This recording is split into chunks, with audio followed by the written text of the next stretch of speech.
Hello, ladies and gentlemen. Welcome to Richard Grannon and Friends. It's being done today in combination with The Jolly Heretic. This is the first time we're doing The Jolly Heretic IRL.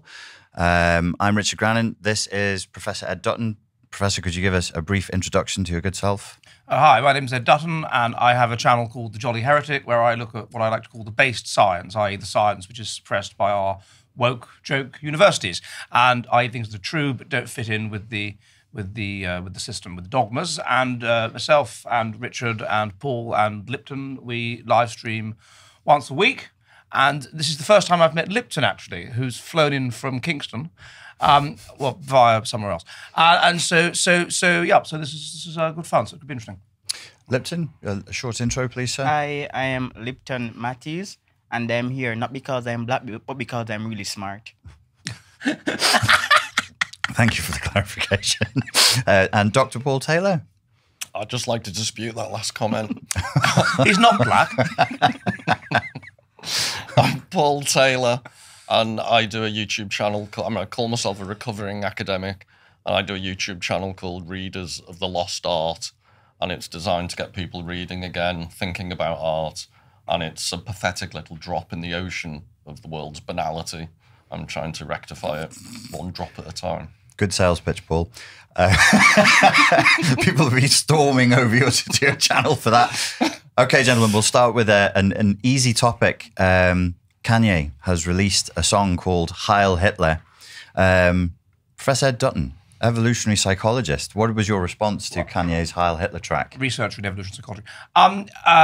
I think it may well be the single most insightful piece of art ever produced by a human. Strong words. I was introduced to it by a friend of mine yesterday at the pub, and my jaw dropped. The way in which he's captured in one song of about 2 minutes, 30 seconds or something, the way in which living in the longhouse, living in the woman-dominated society, living in the men being second-class citizens society has made men feel. And we're seeing, even in the available data, this polarization between men and women, where in a left-wing society, women being socially anxious, hyperconform, become left-wing, whereas men are more inclined, due to higher psychopathy or whatever, to rebel and thus become right-wing. They're in a situation where they're not allowed to be men, where they're told with things like adolescence or whatever that it's bad and it's toxic to be male, where the women have all the rights and none of the responsibilities. And the way he captures it, that I can't see my children. I have to pay money to you. I can't see my kids. They take money out of my bank account. I feel like I'm being cuckolded, all this sort of stuff. And it's pushed me as a black man so far that, frankly, I'm open to the possibility of tearing down everything, questioning everything about the left-wing society and following Hitler. And then you have these series of black actors who I thought acted very well, by the way, with this stolid and stern look on their faces, turning back into being, as it were, real pre-feminism Stone Age men covered in furs, and they just and they just chant it like a mantra. Bleep, right, whatever. We'll bleep it, don't worry. And then it builds up to this ending where Hitler starts shouting about whatever it is. I mean, it's brilliant, and that's why they've cancelled it on so many channels. Lipton, what was your response to the Ye track? Well, I'm going to be honest.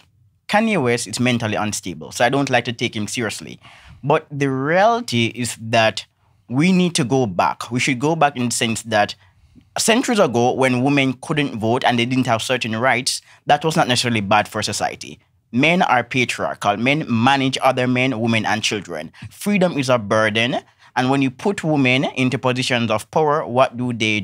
They care more about their feelings, empathy, and well-being. They don't really value controversy, serious scholarship that's very problematic. They care more about how people feel and how to build families. That's why they really should stay in the home. And there are really good studies on this topic. When women stay home and raise children, the children are nurturing, empathetic, and many of them do well in school. So I'm not anti-women, but women have a role in society, and that role is not leadership. Secondly, this is an important point. America and other Western societies, they're going to end up like some backward parts of the world. Like in Jamaica, there's this issue where fatherlessness is a problem, and it's a big problem because of some women. So if a man is not wealthy, or if the mother doesn't like the man, she destroys the bond between parent and child. And as a result, children feel abandoned because their fathers are not allowed in their space due to the vindictive mother. So it's... Do you think the Kanye song speaks to that? Yes. Because, so for example, a man and a woman, they get married, they get divorced, and the judge says, okay, we're going to ensure that these children stay with the mother because she's the woman. And some of these women, they're vindictive. They use the children as a tool to spite men. And that's bad for the formation of human capital, because when children become a pawn in parental warfare, they don't do as well in school.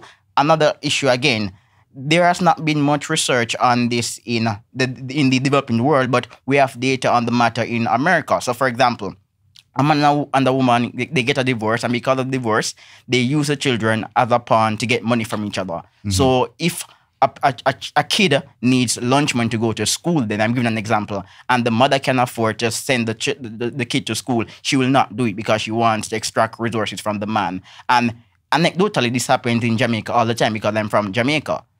So men have to know their place, and women should just be women. Dr. Paul Taylor, what did you think of Ye's track? I'll do a short version and a long version. And the long version, please interrupt if your eyes start glazing over. I'm going too far into the thickets and the weeds. But the short version would be, I think it's a brilliant boon and shot in the arm for the karaoke industry. Because you're going to get 20 black men at a time singing in karaoke bars. The industry's been on its knees post-pandemic for quite a while. I think people should take a moment to reflect upon that. More seriously, I'm in a very odd position where I think Ed's just used a load of very clever postmodern interpretive words, whereas I'm more likely to say, well, you did quite a long rambling analysis of it. And I think, a bit like Lipton, I'm a bit, how do you interpret something that is the product of a mentally unwell person? Now, having said that, I do accept that creativity and mental instability are often quite closely linked. So that's one thing to think about. I do think if I was going to give a proper reference, it would be, there's a guy called Philip Reef, who I think he died in around 2006, but he was writing in the latter part of the 20th century, and he was married to Susan Sontag, if you bothered about celebrity status. And he was a sociologist at the University of Pennsylvania, but he wrote a trilogy that was published posthumously. And he had, I think the first volume was called My Life Amongst the Death Works. And his theory was, you've got three worlds. So it's quite a nice inversion of the first world and the third world. The first world, as he defined it, was mythical culture like the ancient Greeks, or tribal culture that has myths that hold the community together. The second world is more like the major world religions. It's based upon faith. And the third world, which is what we're in now, is a desacralized, it's a world without any notion of the transcendent. And I think if you're going to try and read something artistic into what Kanye West did, it's this desperate search for the transcendent. He's trying to use the last taboo.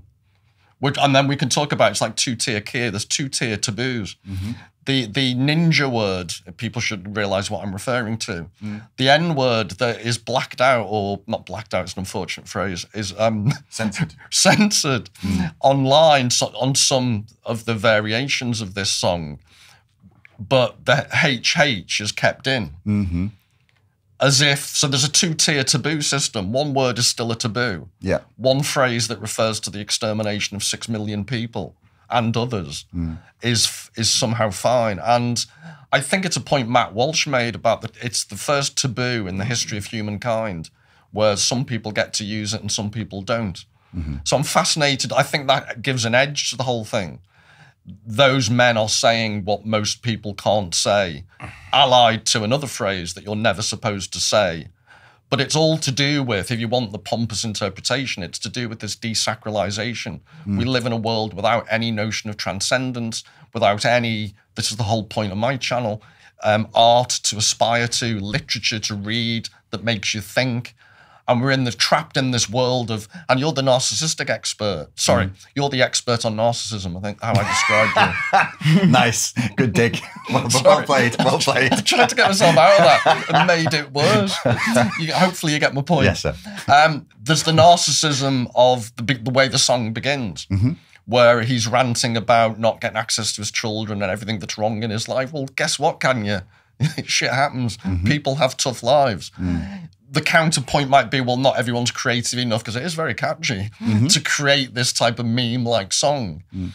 But I find it very difficult to separate his creativity, his musical genius, from the culture we live in that gives a meme to taboo subjects just because it shouldn't be said.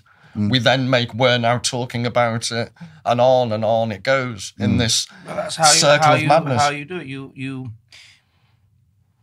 you will tend to oscillate between these extremes, and I think a really good. It's unfortunate we search for this balance where there's the ideal society, where there's the balance between being open and closed, where there's the balance between being, I don't know, perhaps even religious and irreligious, the balance between these extremes. But unfortunately, for various reasons to do with human nature and turning points and following the crowd, it doesn't work like that. And so what you will tend to get is a situation where you're pushed in the most extreme direction towards, let's say, obsession with equality and harm avoidance, things like that. And the result, you end up with chaos and so many people being unhappy that you end up with a backlash, which will go back in the other direction and will often take the positive things that might be achieved via the equality interest with it. But can I clarify how the way I described it, drawing upon Philip Reith, was the idea of the three worlds. In the first and second world, Kanye West would not exist. Whereas, so I'm suggesting you seem to always be implying it's some accidental concatenation of events have led to Kanye West doing this.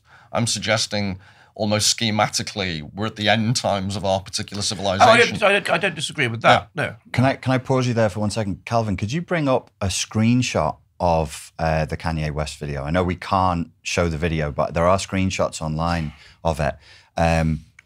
To both of your last points there, if this is a taboo, and it's obviously it's a huge taboo, it's a nonsensical taboo, because obviously Black people can't be Nazis. And well, isn't that the ultimate taboo he's pointing to? Right. So by sticking it together, this oxymoronic phrase, N-word, Heil, Hitler, where do you go after that? There's nowhere after that. Well, he didn't originate this. Let's credit where credit is due. Let's go back to the year 2000 and the Veterans Associations in Zimbabwe. And one of those was led by Hitler Hunzi, who was, I don't even know if he had been a veteran in the Bush War, but he went on, so-and-so Hitler Hunzi. Why? Well, because I'm like Hitler, I am, and I like the following things about Hitler. Right. And so they're able to divorce the fact that Hitler regarded black people as primitive or whatever from the dimensions of Hitler that they like, which is that he's basically promoting a sort of big man society, a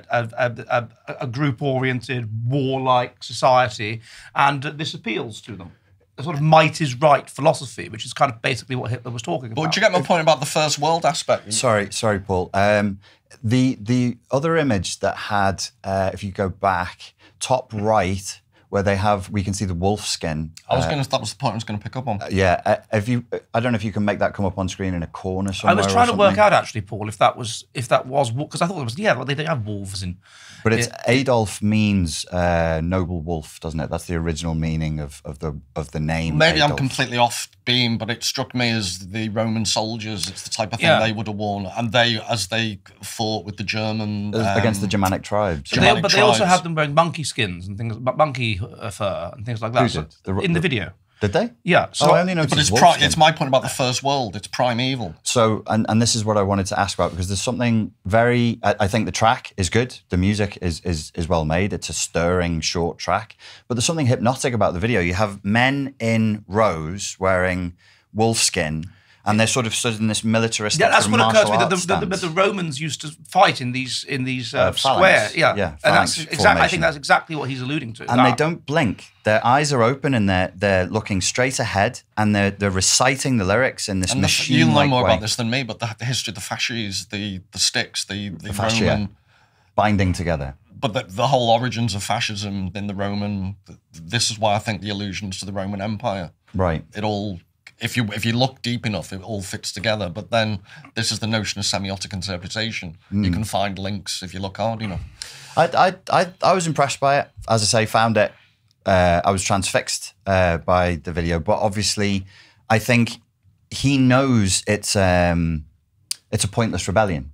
He doesn't think anything is going to come of it. He knows, and that's almost part of the point because he's failing. Go ahead. I agree with Paul. Paul is so brilliant. Yes, he is.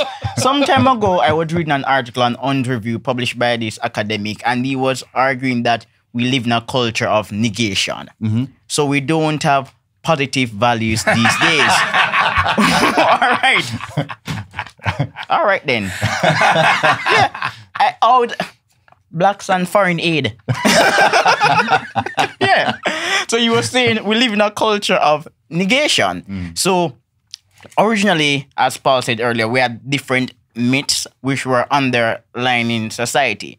Today, we are always railing against a philosophy. So Kanye West is an artistic genius, and he has a motive for producing this song. But the response to Kanye West is negative. So Ed and Paul are both analyzing the song. I have given my own analysis. That headline, the Jerusalem Post, it states, the music video of Heil Hitler depicts a group of black men in formation singing Kanye West releases Heil Hitler song featuring audio clip of Nazi leader speech. It's all about Kanye West being subversive and praising Hitler. It's not about the content of the song because Kanye West, he produced that song to negate a certain element of Western culture, which is overly politically correct. And Jerusalem Post and other publications, they are responding to the song. So there's no analysis of the song. So it's like the use of the N-word, for example. Blacks refer to each other using that word all the time as a term of endearment. They have a monopoly on the N-word. Why is that problematic? It is problematic because it is reinforcing the racist narrative of planters that blacks are childish and they suffer from a flight of fancy. Therefore, we must enable them. So for a long time, even on some of the liberal stations in America, the argument was that black people, they are childish, they are at a lower stage of psychosocial development, and as such, we have to enable them because they don't know better. So racism, that's an abstract concept. Blacks can't be racist, they cannot understand abstract concepts. So blacks can use the N-word, they can behave badly in public because blacks are basically a childish race. They don't know better. And also he's highlighting, in a sense, the way that a black singer, whatever, a black art couldn't get away with this. Yes. Whereas there's no way, obviously, that a white artist could get away with doing Madonna or somebody, I don't know, could get away. That's not a good example, but well, this is a genuine question because I don't know the answer. But do you see any links, you three, with the the recent incident on the playground in America, where the woman used the N-word, and then there was a reverse crowdfunding, which is earned by because people have. Well, that's my point. It's like a boomerang. Peak woke has hit, and Kanye West. This is part of that. Exactly. That's what I was saying earlier about this. To reduce it down to the psychology, you get peak reformation, whenever there's a frenzy, whenever there's a movement, and it gets to a point of frenzy and to a point of hysteria where things are disordered, which is we have seen. I think this is best summarized in the trans issue. That's when ordinary, everyday people just want to keep their heads down and get on with it. Even they realise this is ridiculous, and they understand that they're being repressed and whatever, and perhaps COVID was part of that as well. And then you get a very strong counter reaction, that can, in this case, be taken to their own fault. I mean, we've had constant biased and slanted interpretation of World War II since World War II, and eventually you get to the point where, of course, you question the ultimate taboo, and you start saying, "Oh, well, Hitler," this is completely to be expected. And it just puts me in mind of that poem by Larkin, "High Windows," where he notices the poem was published in '74. It was written sometime in the '60s. This is paradise. Look at this. It's all their lot have gone down the long slide. Not afraid of the priest. Whatever.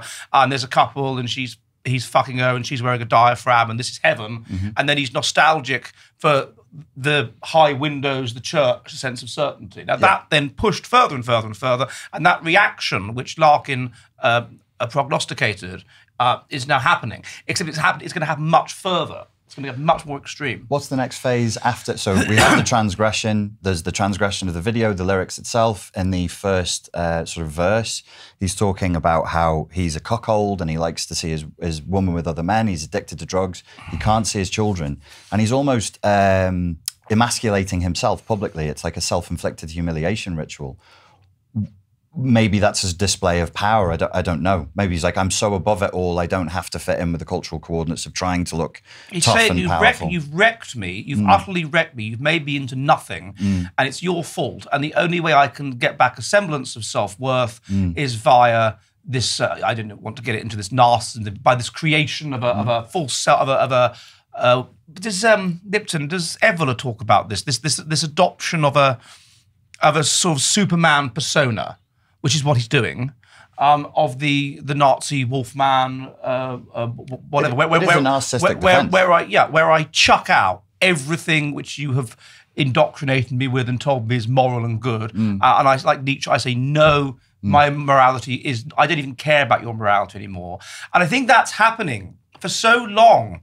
You've got people that have disagreed with the left on their own terms, and say, "Oh, I'm not racist, but I'm not sexist, but." I'm not homophobic, but I'm not transphobic, but... And now there's a growing movement, I think, that's like, I just don't care what you think. I don't care about your morality. My morality is not your morality. I don't care. Could I add to that? Because it strikes me, for non-UK viewers, over the last couple of days, there's a news item whereby a guy in his 70s was visited by the police. He made a sarcastic comment on X about a pro-Palestinian march. So it was actually pro-Jewish, but the policemen, and this may shock non-UK viewers, are as thick as mints. They couldn't actually understand the context of the tweet. So they went to investigate him for a hate crime and took books off his shelf and said comments like, it's all on film. This looks a bit Brexity. So he was questioned for 8 hours. He's a retired policeman. Yeah, well, he did a special constable.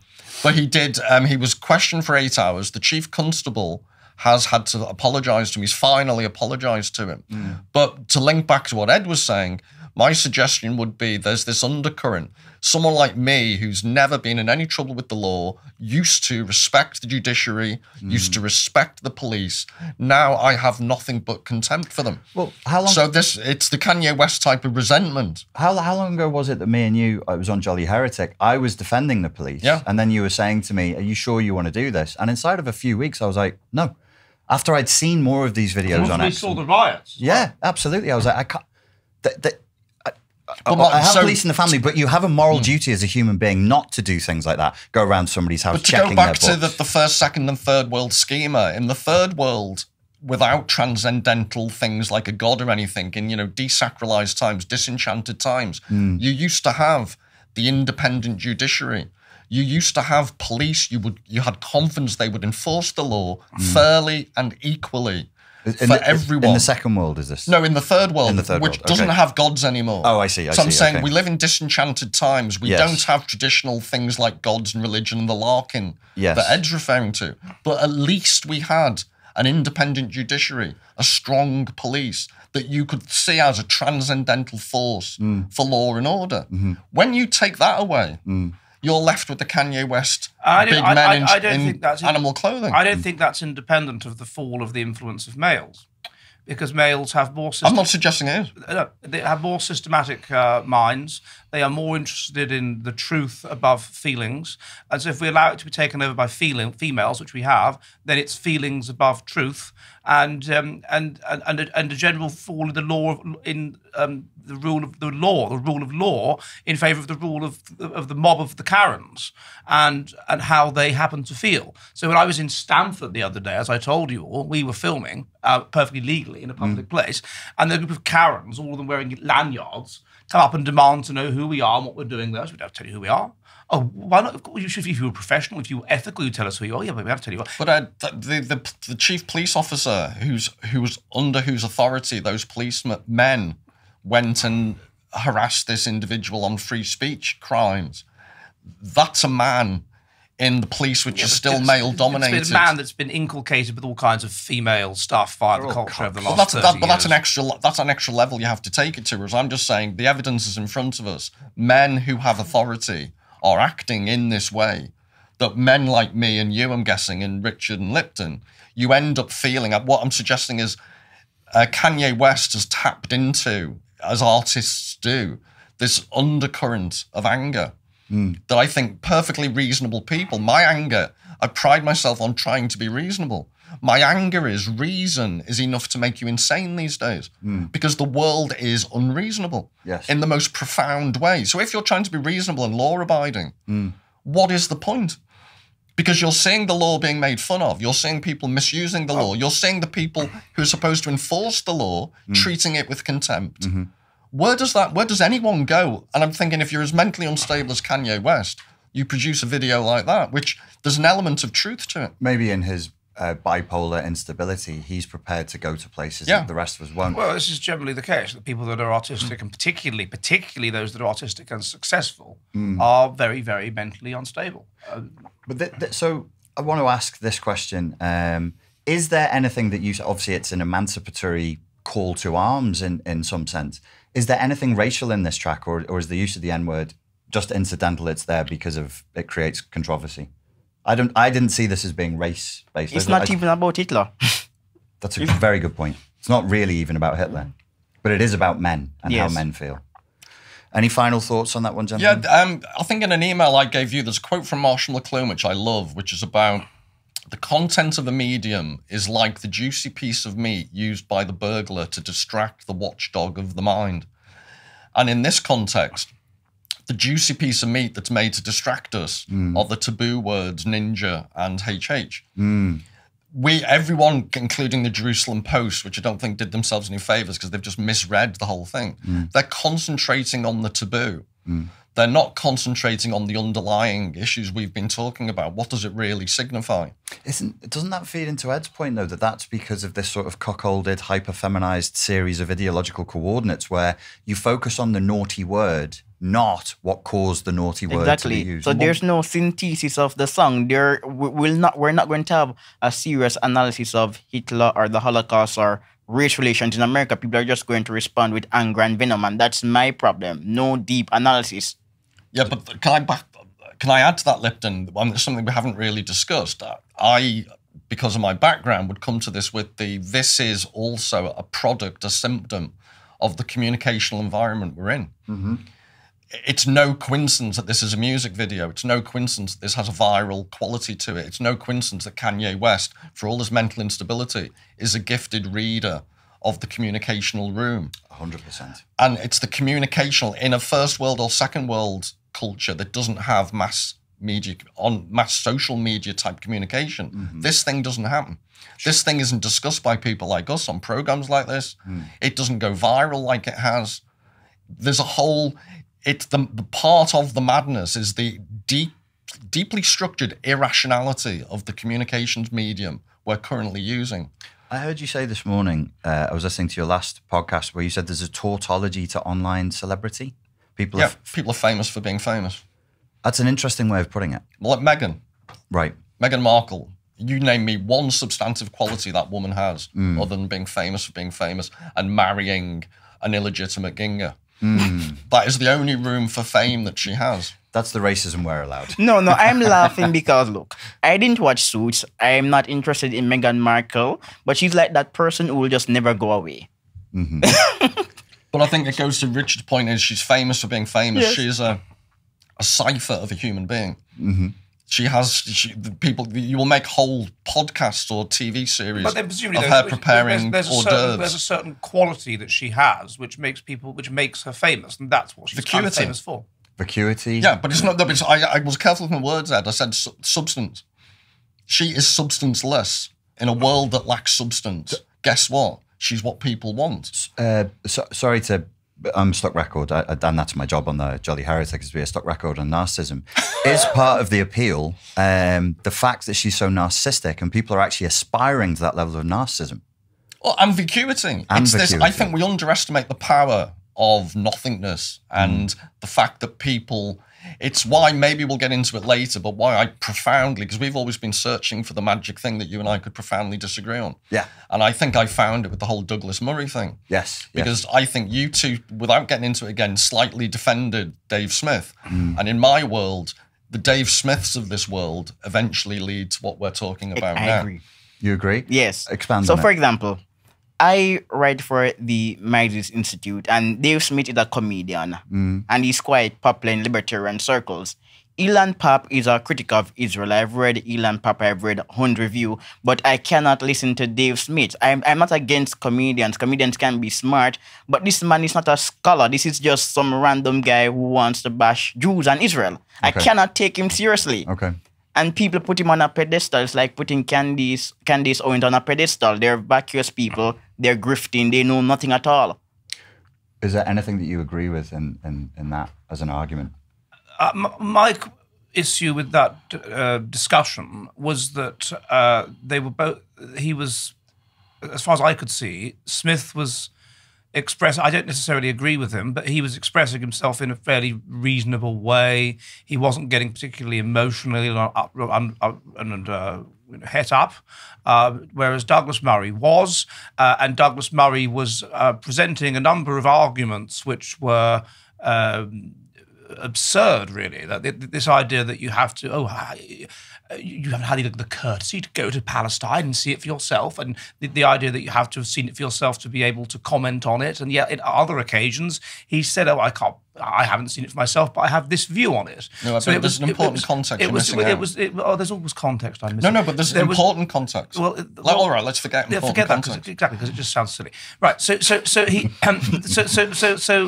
that, I mean, and what we were saying about serious arguments. Reduce it down to what he was saying, and he was making arguments with this idea that we should have more deference for experts, but then the deference for experts, if maybe he just didn't express himself well, but the deference for experts, if taken to the nth degree, brings us into a kind of coof situation. But that's again people are obviously why lying. I got frustrated with you and to a lesser extent Richard was there's an active misrepresentation of what Murray said. And I don't want to go necessarily down this route again. If you want to, fine. Yeah, no, we can. But the specific thing that really got my goat was, badly as he expressed himself, pompously as he might have expressed himself, he made the very clear and I thought simple point. Anyone can talk about anything. Experts aren't always to be believed. But if you're going to spend 18 months talking about one topic... And did Dave Smith do that? Yes. He spent the last 18 months, if not 2 years, talking about Israel. If that's your shtick, then perhaps you should be more of an expert. And everyone's... So is he saying things often that are factually incorrect? Well, it's complicated. He's defending someone like Daryl Cooper, and I've had some quite polite online disagreements with people, and to be fair to them, they've been very polite. And they've said, well, Daryl Cooper's a lovely bloke. But I always go back to Daryl Cooper was confronted, or Daryl Cooper's arguments were confronted by Andrew Roberts on the Piers Morgan show. And Andrew Roberts blew them out the water, just factually, chronologically. And this was presented to Dave Smith, was on the other end. He was watching Andrew Roberts do it. And then Dave Smith, this is why I have contempt for Dave Smith, rather than say, oops, I really need to recalibrate my view of Daryl Cooper. It didn't have the chronological facts. Andrew Roberts, a world expert on Churchill, had pointed out, had no effect on Dave Smith. He batted them away and said, I still think Daryl Cooper's a good historian.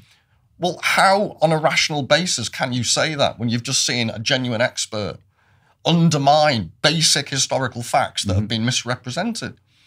And again, anyone can talk about anything.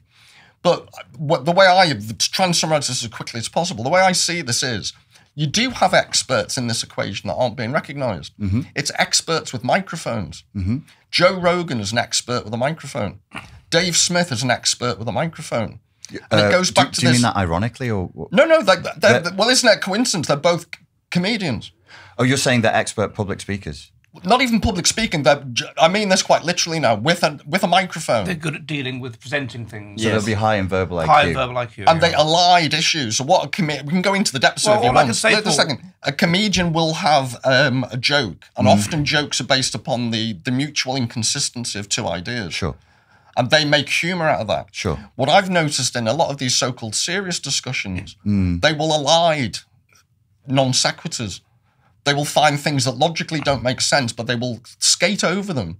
And then this is what Dave Smith did when confronted with Andrew Roberts. And because they're an expert with a microphone, you don't notice them doing it. Well, all I can say to that is that he should have, Douglas Murray should have expressed himself like you just did, without meaning to be obsequious, rather than as he did. And then he would, rather than in the emotional and manipulative and rhetoric-laden manner in which he did. And equally, if it is true that you have people that are experts and know about stuff, and there is a culture that says, well, let's just, anyone that has a position of power is wrong. And it's postmodernism kind of art to some extent. Yeah. If you're in power, you're to be critiqued, and probably everything you say lies, and that's obviously not true. And that's as simplistic and silly as saying that we should just respect people in power and they're telling the truth. Right. And what Douglas Murray came across as, and that's his own fault for the way he expressed himself, is implying that we should listen to the experts and we shouldn't listen to the amateurs, even though we know that if you look at the people who are geniuses and whatever, and who are the big innovators, they more often than not come from outside that subject matter, which permits them to see it without insider blindness. Someone like James Watson is a good example of this. He had no qualifications in chemistry formally at all, yet he made the most important contribution to chemistry possibly ever. So it's his area was birds. Keeping that analogy, if James Watson had sat in a studio with a gifted scientist, and the gifted scientist said, I see this and this problem with what you're saying, and Watson replies, well, actually, no, it's not a problem because this, and this. Yeah, I'm not disagreeing with that. But this is rare as hen's teeth. I'm agreeing with you. Just listen to this agreement and don't disagree with the agreement. This is how I give you this. This is how good scientific method works. What I'm pointing out is something different. I'm pointing out people aren't seeing the elision and the fakery of Dave Smith's argument. If Dave Smith has a genuine argument, debate Andrew Roberts. Let's have it out. Let's have Joe Rogan not have all the time a load of equally gifted people with a microphone wanting to be taken seriously. And it's this double standard that Douglas Murray did point out, but he pissed so many people off the way he did it. And I have sympathy because I'm a rebarbative arse. So I understand when the emotion gets to you and you come across badly. But that goes to my point about the format. Douglas Murray didn't present himself as an avuncular bro. Dave Smith is excellent at doing that. And he gets disproportionate credit for being amenable. Yeah. Right, well, if you're going to come across and just be a bitter queen... but how about we pay attention to the argument and you try and park the bitter queen to one side? If he could just be a bit less of a queen, then it would be easier. Go on, Lipton, sorry. So, for example, Paul, you said avuncular, so uncle-like. You have been using eloquent words. So give him another he doesn't like that because I'm using. He said to me on camera, "Stop using clever words." He wants me to use stupid words. This is how. But that's what people like. Elision of rational argument. That's what people like. But back to Dave Smith. It's on our debate about postmodernism. Back to Dave Smith. You said you're just using clever words when what you mean was you wanted me to use stupid words. Yeah, yes. Well, you are for Liverpool. Back to Dave Smith. I don't have a problem with people being scholarly in the public space. So if I'm going to comment on an issue, I will read the quantitative studies. Henry Jackson Society, the Washington Institute for Near East Policy, and Tablet Magazine all produced statistical reports showing that the numbers from Gaza were fabricated. I don't know... Numbers of what? The fatalities. So many of the people who were listed as women and children were not women and children. Okay. So the numbers were fabricated. I don't know if Dave Smith commented on that matter, but if you're a serious analyst, you're presenting yourself as a scholar, these are issues that you need to comment on, you need to critique the research. You can't just put up a meme and say, look, This little baby in Gaza was killed. I got it. I understand that. But on the particular point that Douglas Murray and Dave Smith disagreed, was Dave Smith was saying food supply has been cut off, and Douglas Murray said it hasn't. And I know because I've been to the crossings. The Israeli government has admitted that they've restricted food crossing over. So for good reasons. Not cut off. Not cut off, but certainly restricted. But Douglas Murray was saying they haven't been. Which is false. Yeah. And I know that because I went on a special 5-star IDF tour with my flak jacket on. And I think just to echo what Ed said, if he'd done it the way you've just done it, it would have turned out very differently. But remember the whole context of it. He started with like a 40-minute long kind of passive aggressive attack on the Joe Rogan format. Now, if we want to attack the Joe Rogan format, and we probably should critique podcasting, because use the word disproportionate. People like Joe Rogan have a disproportionate amount of power. And I think that's undeniable, and that's a conversation worth having. We still have to have this balance of saying, okay, but just to Douglas Murray, you didn't have to do it like that. You could have done it. You could be confrontational, you could be whatever, but you're still sticking to an argument. What you've just presented is actually an argument. I think he failed. I think you did a better job. I must have we know I've got massive personality problems, but one of them is... All of us here are a bit weird. I think we're all a bit odd. his barbed queeniness, or however you want to phrase it, washed over me. Because I related immediately to his frustration at how the format cuts against genuine discussion. And again, this isn't a problem. If Joe Rogan wants to do what he does and Dave Smith wants to do what they do, it's the fake presentation of themselves as worth listening to on substantive issues. Be entertainers. But I would just repeat this idea of they are experts with microphones and people let that pass them by. Go ahead, Ed. He said his barbed queeniness washed over me. It sounds a bit back to your point, Richard. Is that what you were saying? Back to your point. So, sorry. Israel is blocking food aid, right? Yeah, Israel is blocking food aid. But is Hamas looting food aid? Is Hamas hiding aid from the Gaza? And that's a serious issue. Absolutely. Why? Exactly. They're mafia. They're gangsters. Yes. And I would say the Palestinian people are in. But then, so I'm not in this debate. Yeah. Cat's penises are barbed. If I turn around to they you, withdraw, it forces the cat. Ed, he's speaking. If I turn around to you and say, or you say to me, look at these Palestinians, they're voting for Hamas, but they're in the grip of these people who are violent thugs. Richard, can I ask and if they don't vote for them, they'll be in trouble. So then we're looking at facts outside of context, and I think that that's difficult.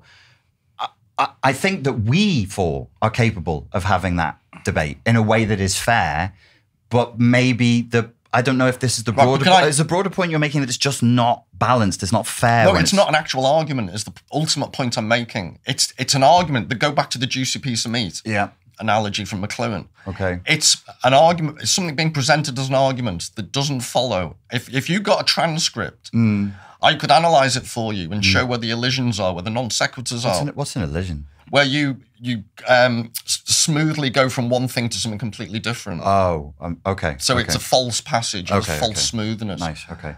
And we could do that. Ed and I could sit down. We could just give phrases in sentences, A, B, give them letter notations. Discourse analysis, very postmodern. You could see how the argument doesn't follow. Right. And with Dave Smith particularly, and this goes to your expertise in narcissistic abuse, I think ultimately, if you're going to try and find an argument, I've seen him in other videos. And when ultimately he was interviewed with a guy called John Spencer, who's an urban warfare expert. Yeah. And what the disagreement came down to then was John Spencer, from an expert background, said, house-to-house fighting, this is what happens. You're living in la-la land if you expect different outcomes. Right. So his response to that was, and forgive me, I'm obviously pastiching it a little bit, but it seemed to be Dave Smith was saying, my anguish at dead babies is greater than anyone's. I get anguish by Palestinian dead babies, and you, the great unwashed, are incapable of feeling my pain. That's how it came across to me, if you're going to talk about cattiness. Because I hate the idea of dead babies. But unless you've got a plan for what Israel's supposed to do, shut up. Well, that's actually something that we said in the last podcast, Liverpool podcast you did last time, which is I don't agree with what Israel's doing. But then if you say to me, what would you like them to do? Exactly. I'm going to get a bit quiet. So Dave Smith and others don't have an answer. So what do? They then roll around in this, my anguish at dead babies.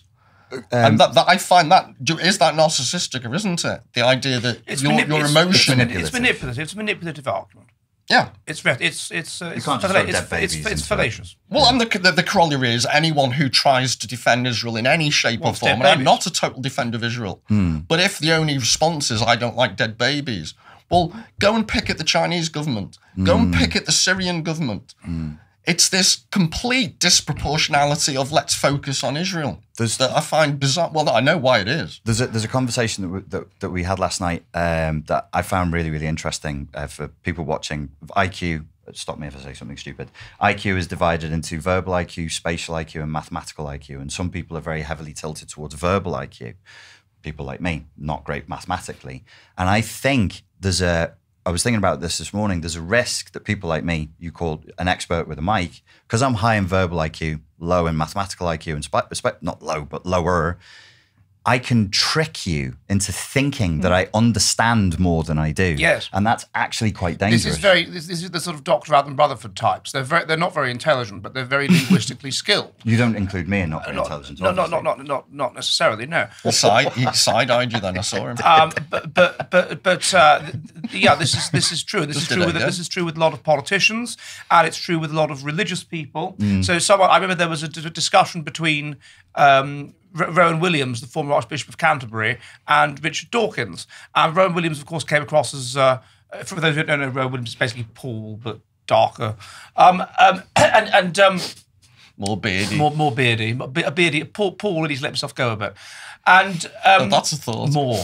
And Rowan Williams came up with all this stuff to justify the existence. And Richard Dawkins, who's also quite verbally skilled, obviously, but he made the point, well, that sounds very poetic, what you're saying, but let's actually interrogate it, and you're not really saying anything, are you? And you're certainly not presenting a logical argument, you're just coming across as profound. And that's what people that are high in linguistic intelligence are good at doing. And you'll get people at the other extreme that are not particularly verbally articulate, but they're very, very good at mathematics and so forth. And they have trouble, they might have trouble convincing you, but they're much more, they are cleverer than you. In the area of mathematics. And in general. Yes. No. By definition, they're not as verbally dexterous. No, but often they have higher overall IQ. He's right. Yeah, higher overall IQ, and they're higher in maths but lower in linguistic. Is that what we call G? When it's higher G. Yeah, they have higher. I'm clever, me kids. I'm not just a dummy. They tend to have higher G. Yeah. So it's like men in relation to women. They have lower verbal IQ, they have higher spatial and mathematical IQ, and they have higher G by about 4, higher average IQ, performance IQ by about 4 points. And so, yeah, this is a problem. And so we can be so easily beguiled by these verbal tricksters. People like Teilhard de Chardin. Yeah. Read his stuff. Try and pull it apart. What's he actually doing? The Catholic philosophy, right? It's nonsense. Yes, so this is so. Ed, can I just make a... You brought it! The cross formal presentation. Because you went into full crash Darwinian mode. I did not go into crash Darwinian mode. Yeah, I think you did. I didn't. I disagree. This is a formal presentation. Oh, thank you so much. That's wonderful. That's wonderful. And then, but you've still got that I made you. You'll hold that up. There is a conversation to be had about where people are drawing information from podcasts in the podcast format. When we did the Jolly Heretic, I said this largely we're all modelling Joe Rogan. You get it signed by David Starkey. David Starkey was the first person to call Mr. Ed Dutton a crass Darwinian. And when I'm saying it's disproportionate the amount of power he has, from an entrepreneurial point of view, he's put it in a lot of work. He does 4 hours a week.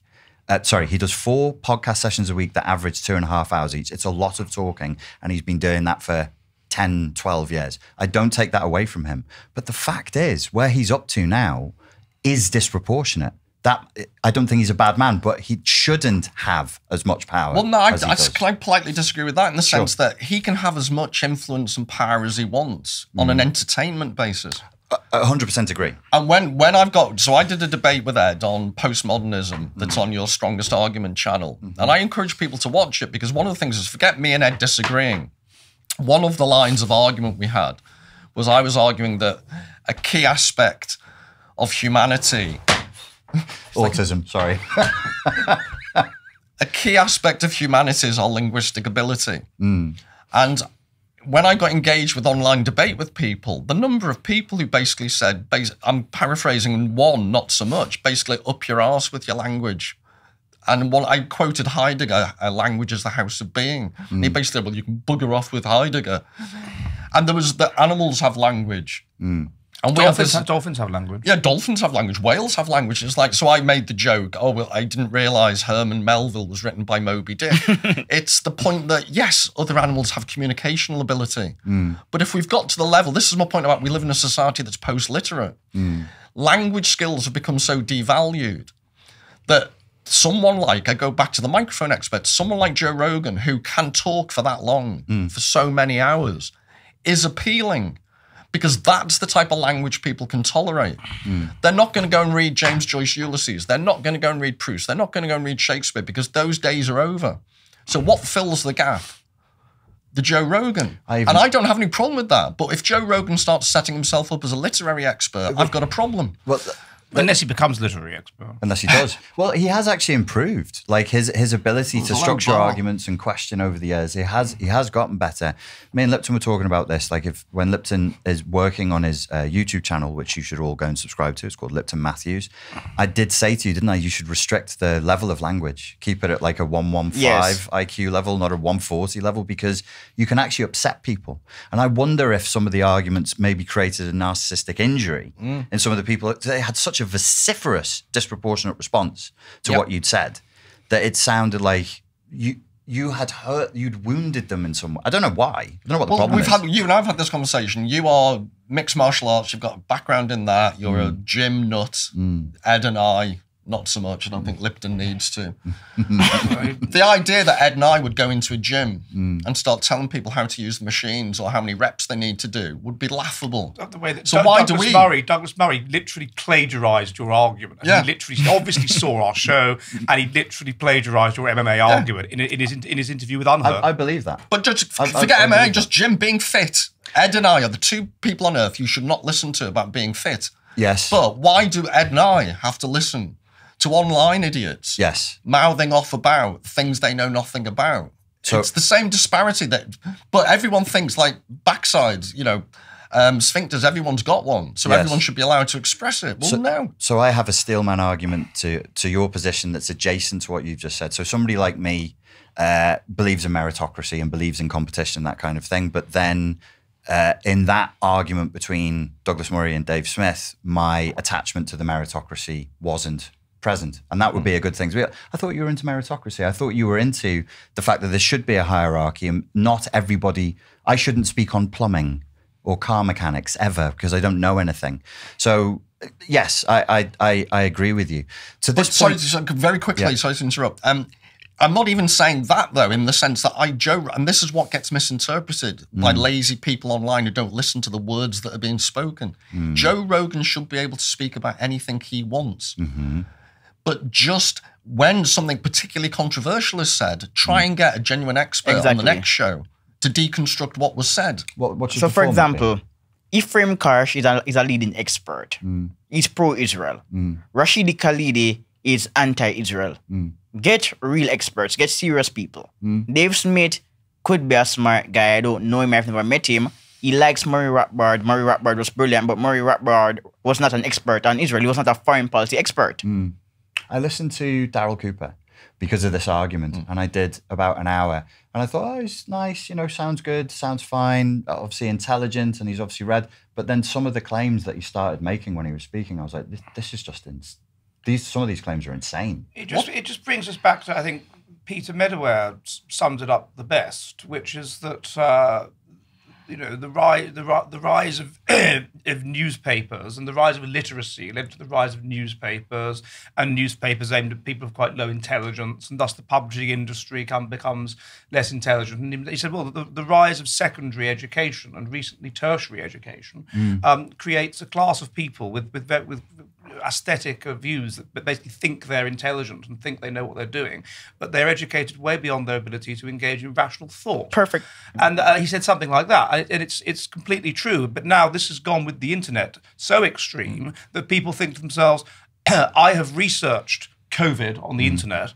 I've spent loads of time on the internet, and I know about it all, and so on. And of course, they don't really, and they don't understand it, and they just read other conspiracy theorists and so forth. And so you get these people who believe, because they've done a lot of reading on the internet, that they are extremely intelligent and perceptive, and they're not. And they almost certainly have about average IQ, and they can't hold together a logical argument. And the internet and the access to information, it's like they have too much information. That's a problem for them. For people that aren't very intelligent, they have all the information in the history of the world at their fingertips. They can bypass the gatekeepers. They can bypass the experts. They used to have to go and read books by people that actually perhaps knew what they were talking about via a system of gatekeepers. This is all broken down, and so on the plus side, this means that we can bypass the ideological gatekeepers and people that can get out there with correct but taboo views. On the other hand, you just have all these people that think, oh, I can read about it all online. I know all about this, and actually they're not able to coherently interrogate the information via which they. Because to add to that, I was going to say, I think one aspect of it is the emotionality. So I don't know what you've thought, Richard. I sent you a link to, for viewers who aren't familiar with it, Natasha Hausdorff is a Jewish barrister who gave evidence to the UK Parliamentary Committee.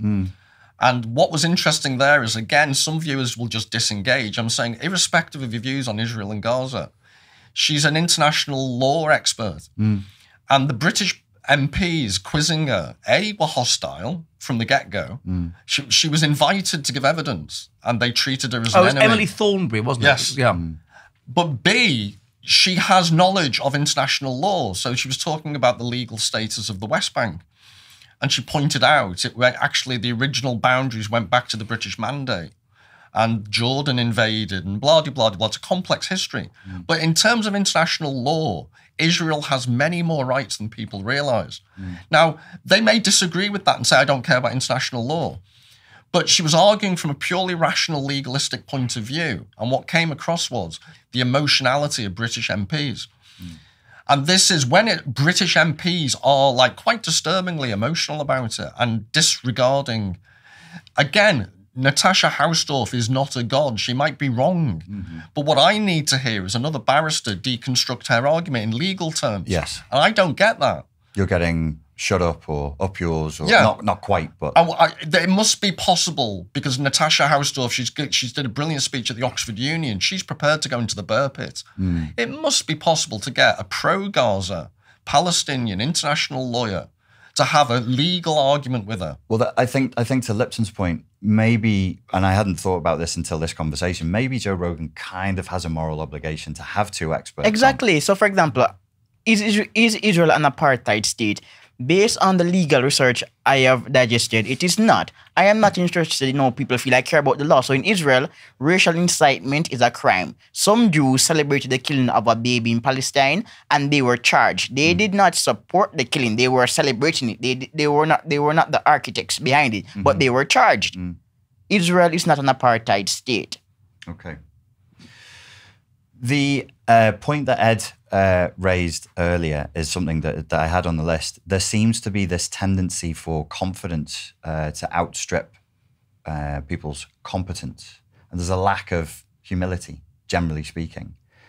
What is causing that, do we think? And what can be done to hold it back? Because it's a real problem if your confidence is I came across a phrase that was performance is the measurement of competence. And I've forgotten where I came across it.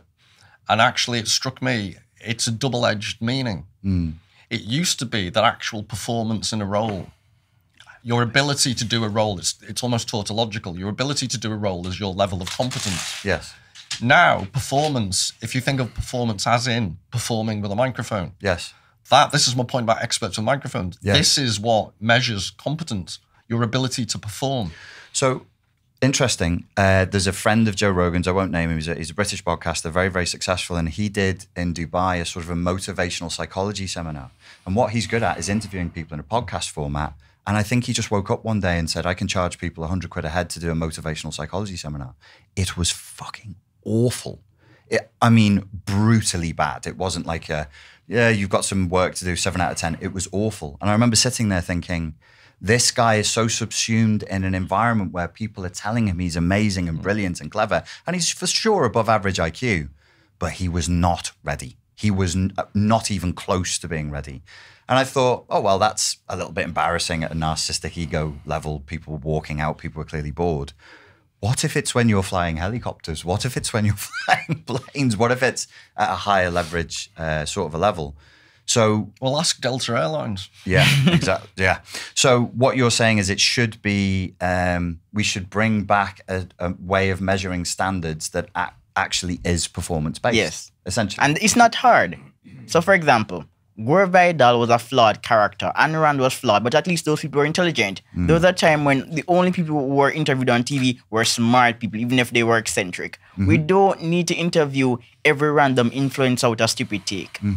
Well, I think also, Richard, to answer your question directly, in a medium like online world that disguises in all the ways I've mentioned rational argument and hides a failure to follow rational argument, guess what? People, to back up Ed's point, who aren't very good at rational arguments suddenly feel competent because the gaps in their arguments are never exposed because the format doesn't lend itself it's to question time. I don't normally watch British TV because I live abroad, but I was with my parents the other day and question time was on, and the stupidity of the kind of questions these idiots were asking. Really? From the audience, most of the time, not all the time, but most of the time. There was that episode of The Day to Day where Chris Morris says, we've had your questions analysed by an expert, and they've been said to be irrational, illogical, and completely lacking in reasonable thought. So thanks for that. And can we have another one, or something like that? I think the answer is, I mean, we move over into for various reasons I've looked at ad infinitum in various books, into a society that is more focused on equality and harm avoidance than it is on tradition, on group orientation, and so on. And I did a paper a while ago. Yeah, he's there smiling. Mine now. And I did a paper about 5 years ago in the journal Medical Hypotheses called Spare the Rod, Spoil the Group's Cultural Fitness. And it used to be that when you interviewed parents in the 20s, what do you want your child to be? I want him to be a loyal and functioning member of society. Right. That's what they would say.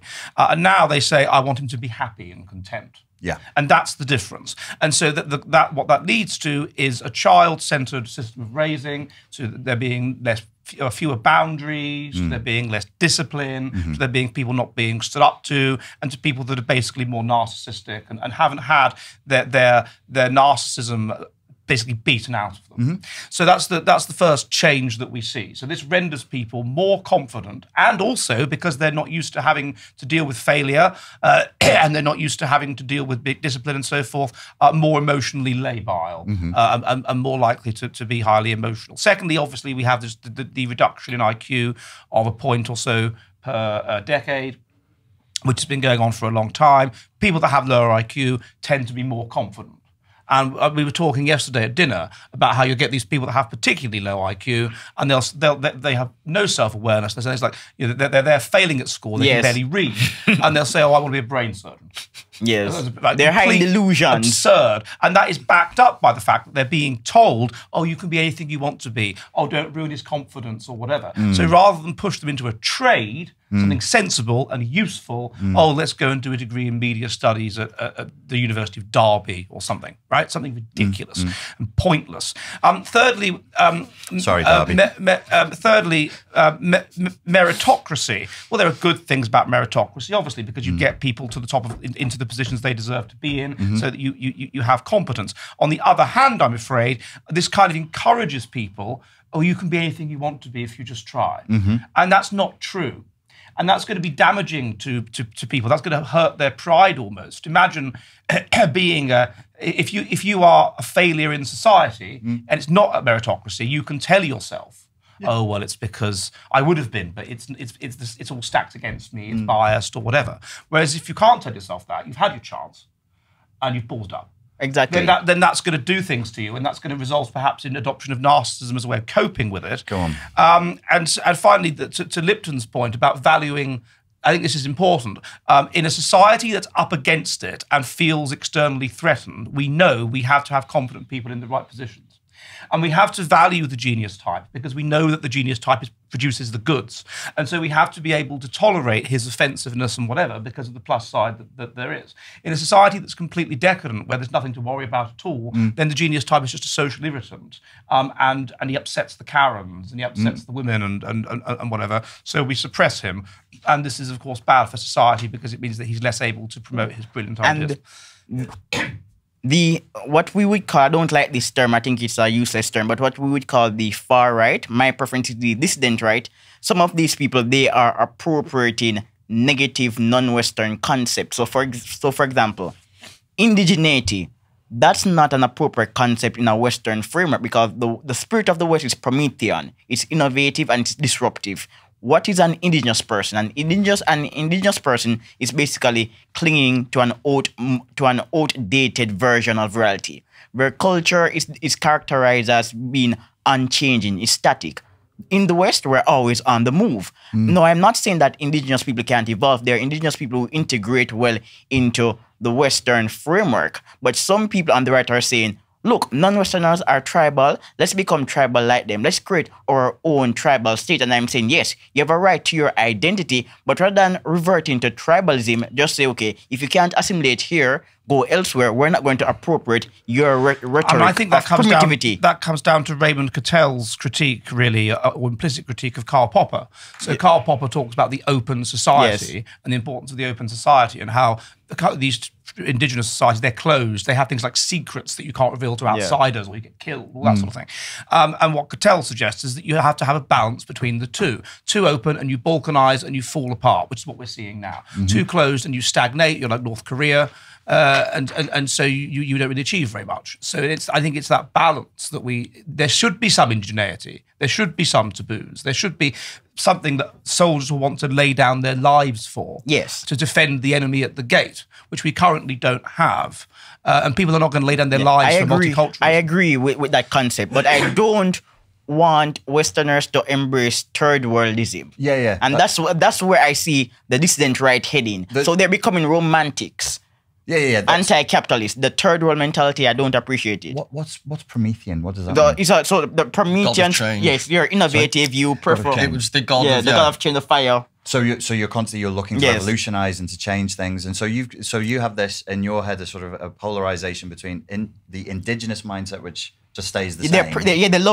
They are not in sync with the environment according to research, but the narrative is that they're simple people, they love the environment, they're not warlike. Some of it is untrue, but in the West, we're always on the go, we're moving. So why do they talk about the Sami as being indigenous, whereas the Finns, who've been there longer than the Sami in many cases, are not indigenous? It's because the Finns are just normal Europeans. Exactly. The Sami insist on wearing old-fashioned clothes. Exactly. That sounds like the patronizing left-wing racism. Exactly. That's what I'm when you saying. say indigenous, you mean, oh, bless. That's what I'm saying. So some white people are saying we are indigenous to Europe, and I'm like, if you are in the West, that's not your concept because indigeneity is a negative concept. If you are progressive and forward thinking, you can't really be indigenous. You're not rooted in a specific space. I'd like to see you expand that out in a YouTube video. I think that's it's really interesting. It's really interesting. Go on, Paul. I can see. No. I'm sorry because it was on a slightly different point. But when you were talking before about competence and performance. You were interviewed Carl Benjamin recently, and really good interview. But one of the things he mentioned him doing philosophy, he'd just taken up philosophy, and there was just a couple of things that interested me. He said he'd done philosophy, or he was taking up philosophy almost as an instrumental thing because he wanted to work out what the left were doing in argumentative style. And I was thinking, well, how is philosophy going to help you? Because they're basically fundamentally irrational. So they're not doing anything clever. Right. So philosophy is not going to take you very far. But the point, to make it more relevant, was you asked him about it and he mentioned Plato and Aristotle. And he was slightly, it was a throwaway comment, but he was slightly dismissive about Plato and he favoured Aristotle. Now, there's a phrase in Heidegger that talks about indiscriminate intelligibility. And I think that sums up, I also had this notion of idle talk. So it's indiscriminate intelligibility and idle talk. These are ideas about, I think it summarizes what goes on in podcasts. So in the best will in the world, you're talking to, and it was a very good interview. He seems a really nice bloke. You're a very good interviewer. Thank you. But it was dropped in Plato and it was dropped in Aristotle, but not expanded upon. Okay.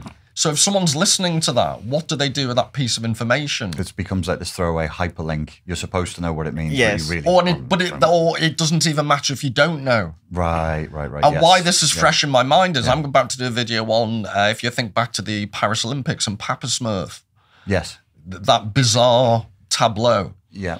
Now, the actual, the guy who designed it was a theatre director who designed that particular shot. Well, I think he designed the whole ceremony. And he referred to it as Dionysus. Yes. That's what it was supposed to be. And everyone got het up because they thought it was a pastiche about the Last Supper. Yes. And the funny thing is, it was actually based upon a painting called The Feast of the Gods, which was about pagan gods, but was influenced by the Last Supper. Yeah. So there's links within links. An echo of an echo of an echo. But what was really interesting is, I'm going to read some of Euripides, the Bacchae, this play, where a mother accidentally, her son is a voyeur, falls from a tree, and she's one of the Maenads, one of the followers of Dionysus, who rips him apart limb from limb. Okay. And he says, please don't kill me, mother, I am your son, just before she rips his head off. And when the intoxication wears off, she realizes she's got the head of a son on a spike, which is quite a realization. That's Dionysus, that's the background. Yeah. He said we wanted to use Dionysus as a symbol of international peace and diversity and community. An odd thing. Well, it's culturally illiterate is the point I'm making. So he turns Dionysus was never blue. First of all, Dionysus gets turned into a Smurf, and apparently the developer of the Smurfs, the inventor, was a French-speaking Belgian. So I think this is part of the French culture. Yeah, but it's the culture, that's what was being celebrated at the Paris Olympics. But how culturally illiterate you have to be to think Dionysus is a symbol of brotherly love, John Lennon in a toga. Yeah. It's the exact opposite. But people didn't know anything about Dionysus. Then they got offended because of the Last Supper, not because they didn't have enough cultural knowledge to know what the full references were. So it's to your question, people feel falsely confident. Exactly. I will feel offended, even though I don't quite know why I'm offended, because I think, in my ignorance, that's the Last Supper. Yes. Well, yes and no. Yes. And by the way, Dionysus was a nutter.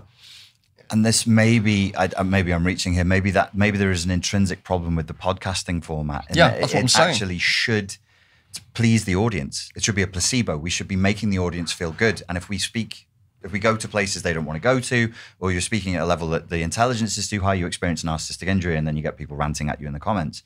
So I even literally said to you, tone your language down. Yeah, it's like perfect example. So I like Ayn Rand, but she was a critic of Immanuel Kant. I like Immanuel Kant's duty-based ethic, deontology. Immanuel Kant wrote the Critique of Pure Reason, and Ayn Rand doesn't like Immanuel Kant because she sees him as a mystic. But did Ayn Rand really read Immanuel Kant? Ayn Rand. Yes. Seriously, because if the Critique of Pure Reason... Our unpaid translator. Yeah, he is. The Critique of Pure... There's not a straight line from the Critique of Pure Reason to postmodernism. So you're thinking she read like the abstract... Yeah, like a lot of people who cite Nietzsche, they haven't actually read Nietzsche. Yes. They've read... Or they've watched Steve Hicks.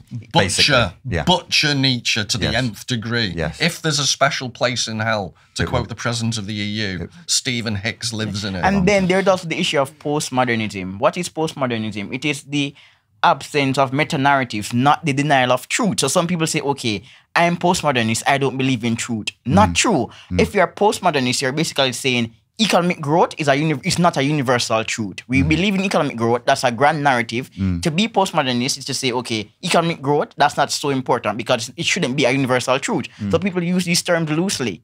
But you get your interview with Carl Benjamin. I thought it was a very successful podcast, but intellectually left me very frustrated. I hear you. But so what do you do as a podcaster? How do you balance that?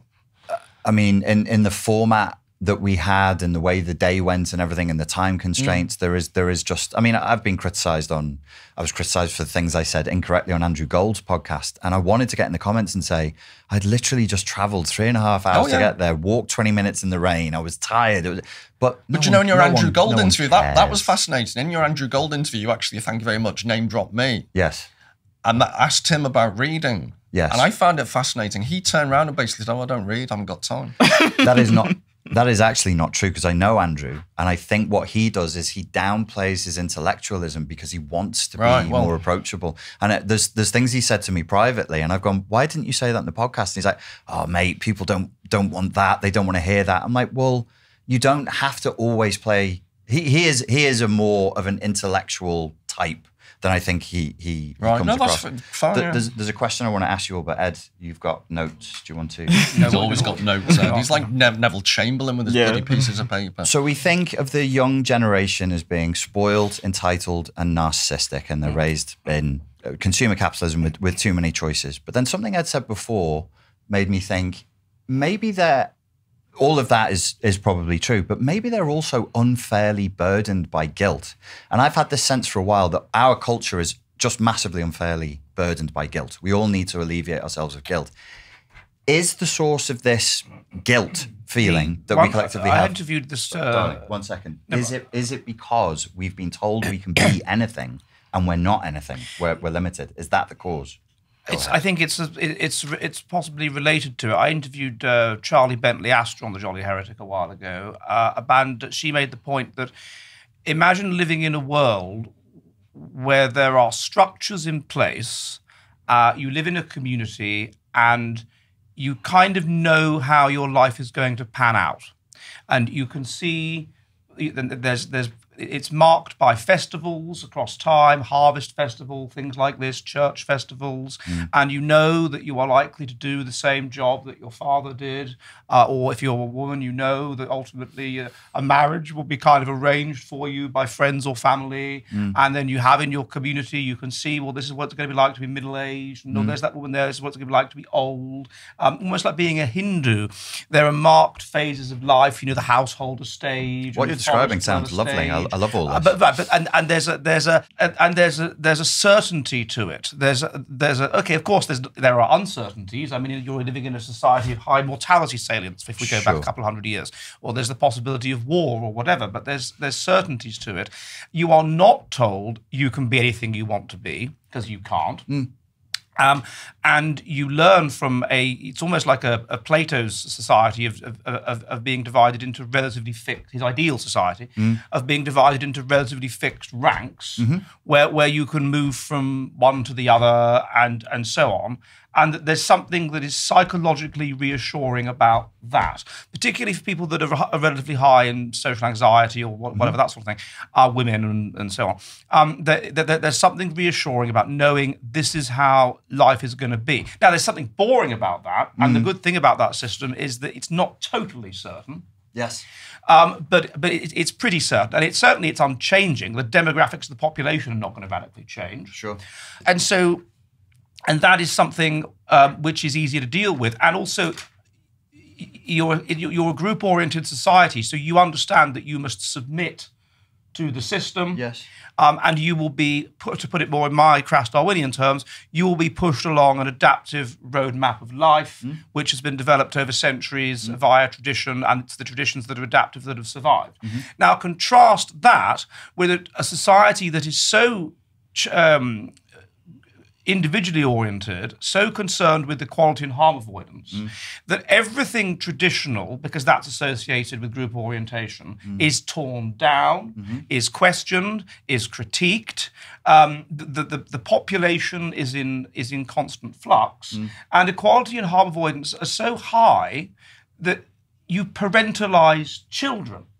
And a child that goes through, who's a bit autistic or mentally ill and goes through a difficult phase where they think they might be a boy, where in reality they're a girl, is allowed to render themselves infertile. When you said parentified the children, what you're causing children to have to make decisions about their future when they start puberty, while simultaneously infantilizing the parents. While in a sense infantilizing the parents, because the parents are then just submissive to the children. So it's a sort of a René Guénon Kali Yuga, a complete reversal of all normal order, where suddenly they're confronted in a strange way with the possibility that you can be anything and you can do anything. You know where it all started? When they got rid of the 11+. Serious, that's half serious. What was the 11+ for non-UK? So, to non-UK, the 11+ was at the age of 11, you did an IQ test effectively. and it determined which level of school you went to. So it was the Platonic ideal society on a low level. But actually, as Ed was talking, it made me think what happened was you went to a secondary modern, you went into the trades. People were traumatized at 11, true. Yes. But your life was mapped out and you could earn a very good living in the trades, or you could go off to university. And this is part of what you're saying. The 11 plus, cruel as it was to your ego as an 11-year-old, Sure. set you on for life. No more pain after that. No more But existential. there was as I speak as somebody who failed the 11 plus. Yeah. There was. I think that's why I mentioned it. I passed the 11 plus. Psychopathic I glee. passed the 11 plus in Jamaica. It was called GSAT. Yeah, but imagine passing the 11 plus in Jamaica is not hard, Lipton. It's hard, but most people people average fail. IQ 70 in Jamaica? 75, yeah. Lipton, speak slowly. The non-11 plus passer struggles to comprehend. Yeah. Everything's making sense now. I really feel But liberated. even within those schools, there was the possibility, if you were a late developer or whatever, like me or my mother, who also failed 11 plus, whereas my father passed, there was So the, you've basically beaten genetics. yeah, there was the possibility of it's prematurity. It makes you a late developer. However you intellectualize it. Okay, there was the possibility of going to university, and of course some people did. But as a rule, it's true. And so Richard, full disclosure, how did your 11 plus go? I don't think I did. I think I was in Portugal. Different social But strata. he went to a very good school, No, Richard. There's no 11 plus. Common entrance exam. He went to a very good school. Common entrance exam. It shows. Right, but not 11 Unlike plus. you failed 11 plus. Not This is the gift that keeps giving. and yet somehow we both got the same grades in our A levels, but you went to a really intellectual school and I went to a shit one. Did we get the same grade? 3 A's, what did you get? Oh, yeah, sure. Right, so exactly. So even though I went to a shit Well, I got school, an S1 in economics, so I'd trump you. that didn't exist when I was doing things. But I got the same grades, but yeah, I went to a shit school, you went to a good one. So what were you doing? Were you taking drugs? When you say a good one, I went to a Catholic Christian brother school. For your secondary school. Yeah. Well, Was so it if good? you call that good, it was very driven. Talk about being spared the rod. It was very driven by people who'd come straight off the Irish fields. Well, potato fields. you were spared the rod, but you were probably subject to a different kind Exactly. of I was saying that. rodding. I was saying that with a slightly arched eyebrow. I think Paul is really smart. I like you. I'm not giving you another 20 quid. No. The thing that was mentioned before about the genius types and how obviously genius type people, they can be very, very eccentric, and there's all kinds of personality issues that can come with it, trauma and addictions and all sorts of things.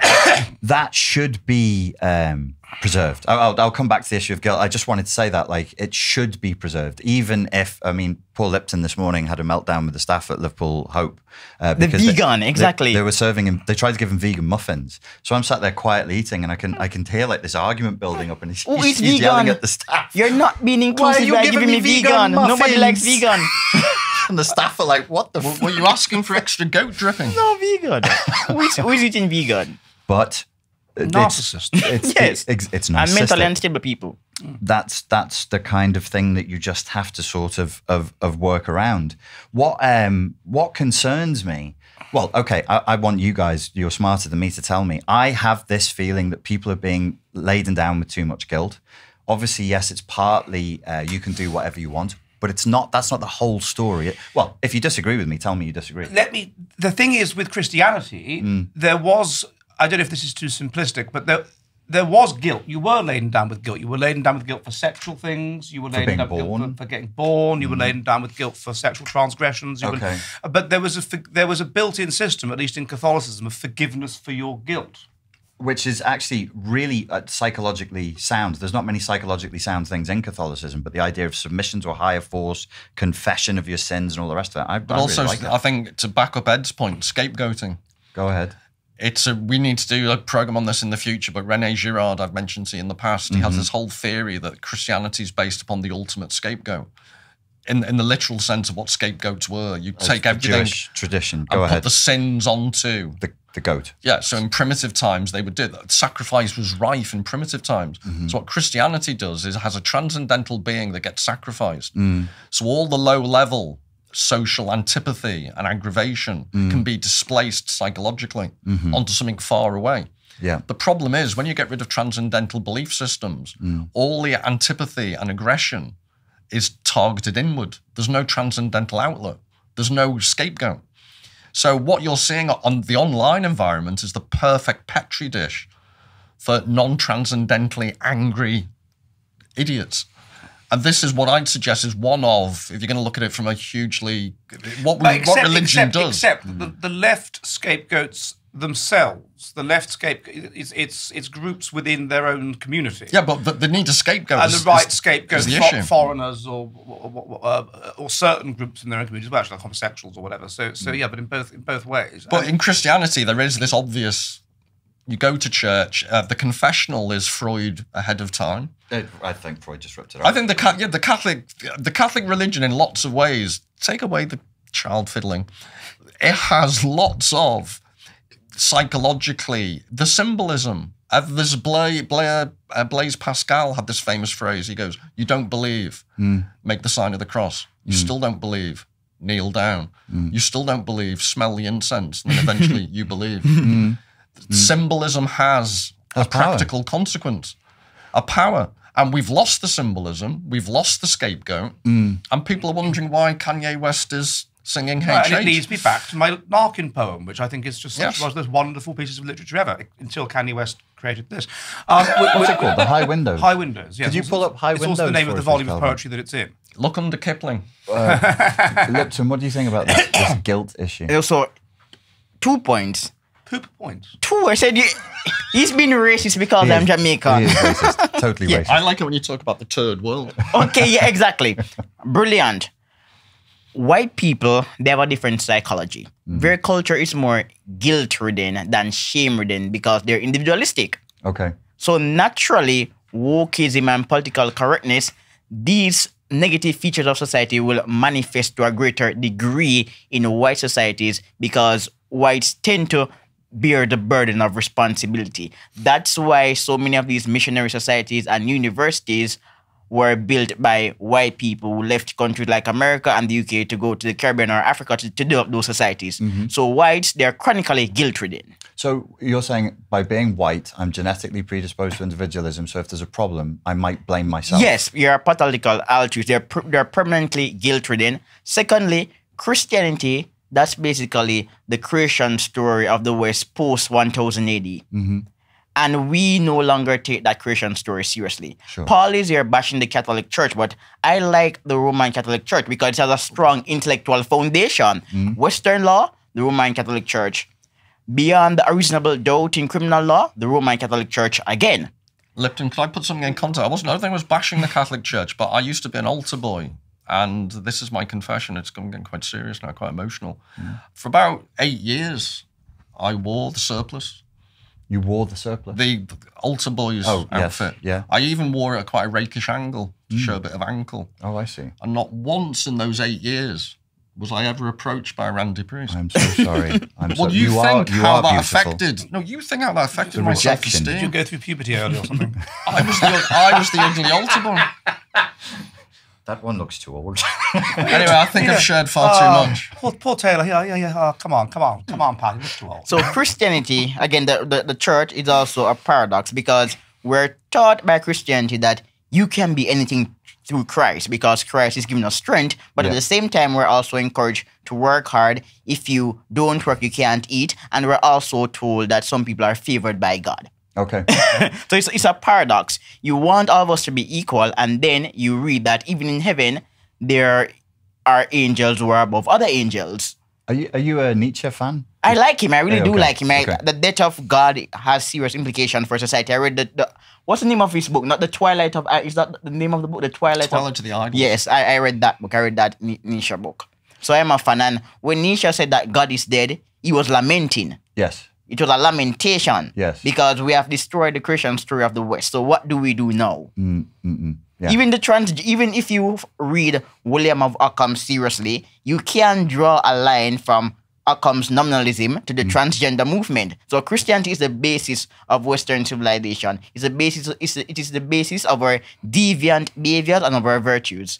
And we have destroyed that story. So what do we do? Yes. I think Nietzsche and Dostoevsky made good points around it. And I do think it's going to be a problem if there is no reverence, if there is no sense of awe, no sense of humility. If God is not at the top of the pyramid, we end up there. And then you have broad-scale narcissism.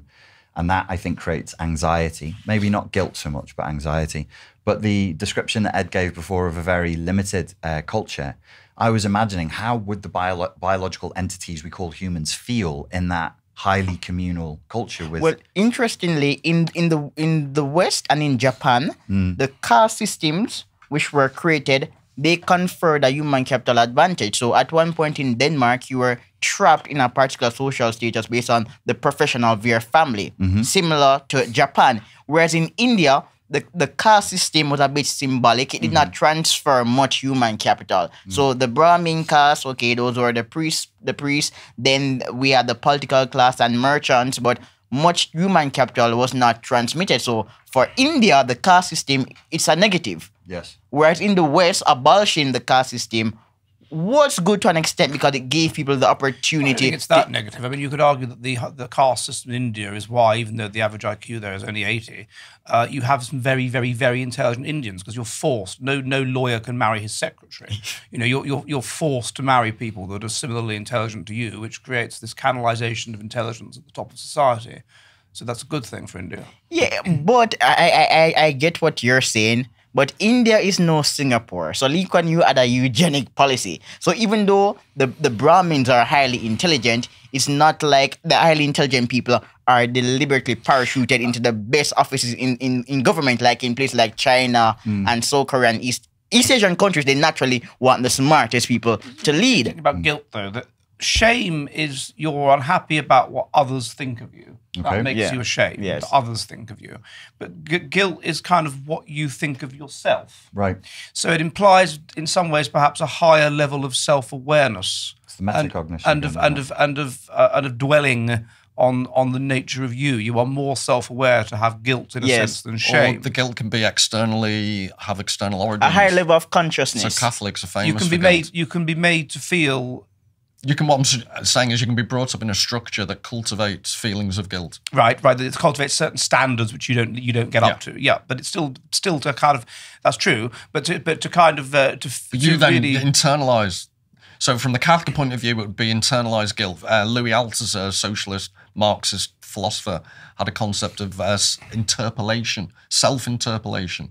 So interpolation is like when a policeman shouts "Oi." And if normal person, not nowadays, because I wouldn't, I'd just go, but normally you turn around because you feel hailed by someone in uniform. And that's the ideology of obeying authority. You've internalized it into your social actions. Okay. Self-interpolation is when you believe, so for decades people believed the BBC was honest and good. And it was the standard bearer of truth and decency. Well, that's gone. So you can list the things that would now, these things that you could have as a bulwark against guilt and shame. There are external structures that can cultivate or mitigate. Yes. And I think it goes back to what we were talking about earlier. A lot of these external structures are being emptied out, decaffeinated. Well, there's something that is a sort of general theme that we've had in our discussions around the necessity for tragedy. Maybe if the kids were raised in an environment saying, look, life is pretty hard, it's pretty shit, it's do the best you can. It's not going to be amazing. You're not going to be a celebrity. You're not.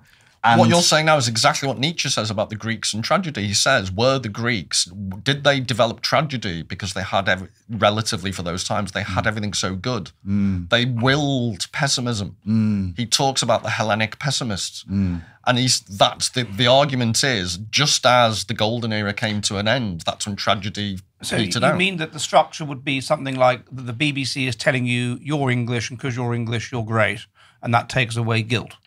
Is that what you mean? Well, it's a structure that allows you to feel good or bad depending upon what the organisation encourages you to think. Right, but the point is it can make you feel good. But now it mainly makes you feel bad. Yeah, nowadays the BBC is white man's guilt, isn't it? Essentially. Yeah. There's but I'm just trying to say it's slightly more complicated than just individuals. The BBC has manufactured white guilt for decades now. Right. So yes, okay. So the psychologist mistake I would make would be to look at an individual level, but you're reminding me that it's a collective. Yeah. Well, both. I'm not denying the individual level. They started this when we were at school. There was elements of trying to make us feel guilty, but not that much, really.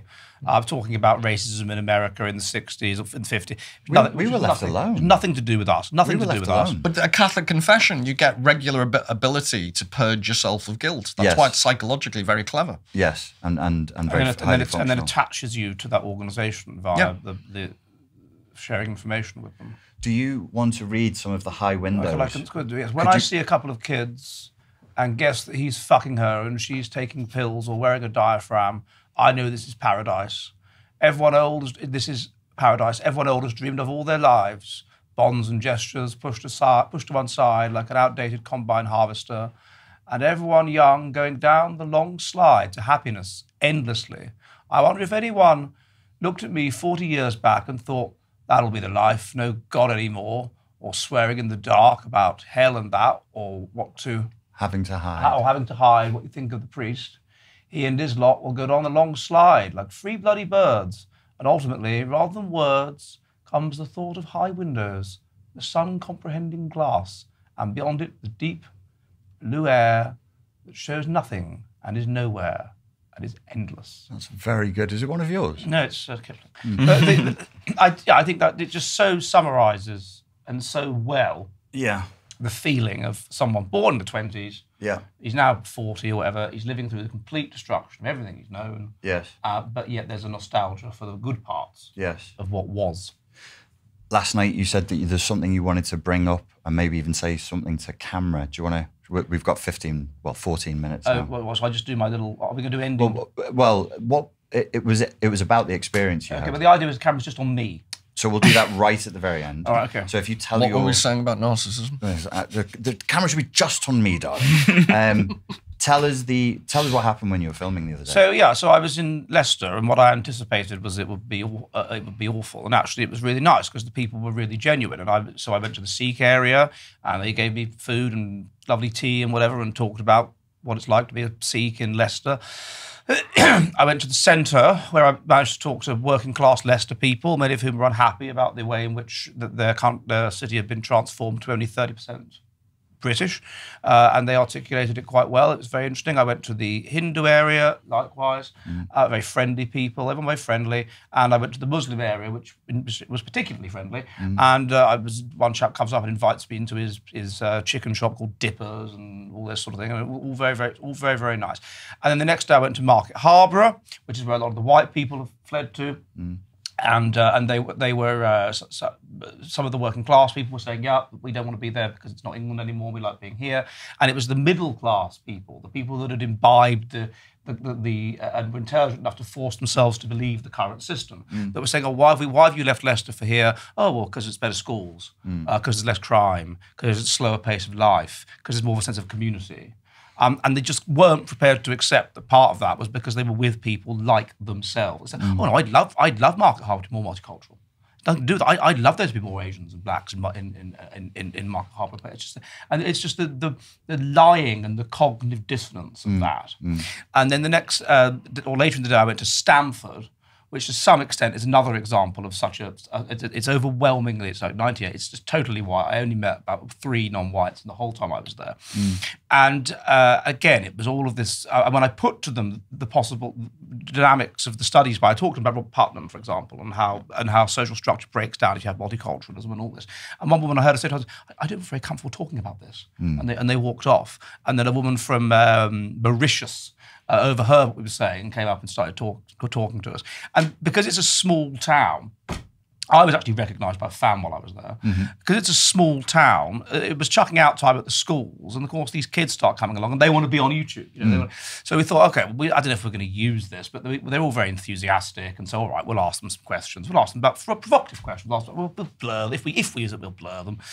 But we did that, and then eventually there was 2 schools. There was the state school and there was the private school, Stamford school, and something happened whereby someone's dad rung the girl or something. Said, what are you doing, darling? Oh, these people interviewed me. And then before long, the dad is there complaining that I haven't had written consent from him to speak to his daughter. And I said, I don't need consent for you to speak to your daughter. What are you talking about? And you shouldn't be using this footage. They're minors, which I said, well, they're in the street. And I saw his point. Yeah, you can make silly comments when you're young. And if anyone had said anything that was going to be a problem for them in the future, we wouldn't have used it, and we would have blurred them out. But even when I said this, I said, well, look, if we use it, we'll blur out their faces. It's fine. This was still a problem. And he said, well, they're in school uniform. I thought, well, so what? And of course, what it got down to is that the real problem was not any concern about the future of the kids or anything like that. It was just that it might damage the reputation of the school. And what a lot of these kids were saying was actually quite, because they're not old enough yet to have been fully indoctrinated, it was actually quite based and reasonable. Which is, yeah, we like Stanford being white. It's good that Stanford's English. It's good that it remains English. And some of them even said to us off camera, some of the sixth formers, that we daren't say to you on camera what we actually think. And then before long, we were surrounded by these groups of Karens in lanyards who worked for the school in safeguarding, demanding to know who we were, demanding to know what my name was, demanding to know this, that, and the other. When I said, I'm not going to tell you who I am, well, it's very unprofessional, blah, blah, blah, blah. And then eventually they called the police. And God knows why the police came. And the police just turned around and said, he's filming in a public place, perfectly legal. Yeah. And drove off. And there was nothing they could do. And then they started following us around the town with cameras on, literally following us. Yeah, trying to bully you. Trying to bully us. And so they weren't interested in the rule of law. And I see their point. I can see their point. Okay, thinking about it, we weren't going to use it, but we were surrounded by these school kids. They wanted to be on camera, make them happy. So, I can see their point in a way, to be worried about it. But it got beyond that. It got to the point of a principle, which you do not have the right to try and intimidate me, to demand my name, to demand ID, to tell me that by law that I'm breaking the law when I know I'm not, to tell me that I need a written contract from you, which I know I don't. You do not have the right to do this. Yeah. That was so. Therefore, I had a very negative view of Stanford. It was basically middle class hypocrisy. And Leicester, multicultural Leicester, dear old friendly multicultural Leicester, I rather liked. And it was all being enforced by middle-aged, middle-class white women. Middle-aged, middle-class white women, very possibly on their periods. Who are extremely cross with you. Because, of course, their blobs will coordinate. For God's sake. So you had this group of PMT, middle-class, posh women attacking me. Bloody outrage. Literally bloody. Bloody. Yeah. Paul, any thoughts on that incident? Just enjoying the image and how Ed doesn't get arrested more often would be. It's amazing, isn't it? Yeah. Well, it would actually be my policy position if I stood for Parliament. Arrest Ed Dutton more often. More often. I think Ed should be PM. Ed should be PM. Nice. And I want to be the Minister of Deportations. Minister of Deportations. No, I'd make you the Minister for Multicultural Integration. No integration. They should go back home. Okay, gentlemen, we're coming into the final minutes. Paul, is there anything you want to leave us with as a final thought? It was the last you read on my channel, The Second Coming by W.B. Yeats. And when I saw the Kanye West, it reminded me of the last line and a half, which is, and what rough beast, its hour come around, slouches towards Bethlehem to be born. It just struck me that it's such a powerful poem because there's this ominous aspect to it. Something's coming and it's not good. Yeah. And I think in that general atmosphere, that's the atmosphere from which that Kanye West video comes. I truly believe that artists capture the zeitgeist in a way that us mere mortals can't. Yes. And I think, however inchoate or inarticulate in certain ways it might be, I do think he's onto something. Yes. What that is, what beast is slouching towards Bethlehem, who knows? We cannot say. But I thought I'd end on that cheery note. Yeah, that's cheerful. I want a synthesis. I would love for people to analyze the Kanye West issue at a higher intellectual level. That's all I want. Yeah. Yeah. Ed? I just want to sing the song. You can say it. We'll bleep it. What's the chorus of the song? It was. The way you say the N-word has a very plantation-y sort of tone. You're not quite hitting the A. It's more of a harder R. Yes. Well, yes, very good. It's quite assonance-driven, the lyrics. Difficult to sing. And that's why, because us Scousers are diphthongally challenged. So I think Ed was this classical clipped pronunciation. He can do it. Yeah. Ladies and gents, thank you very much for your time and for your attention. You can catch us live over at the Jolly Heretic. Please, your YouTube channel is called The Jolly Heretic. It's Mondays at 7 p.m. UK time, 2 p.m. New York. Paul Taylor, Dr. Paul Taylor's channel is Readers of the Lost Art. Readers of the Lost Art. And Lipton Mathews is called Lipton Mathews. Yes. Thank you very much. And we look forward to speaking to you again very soon.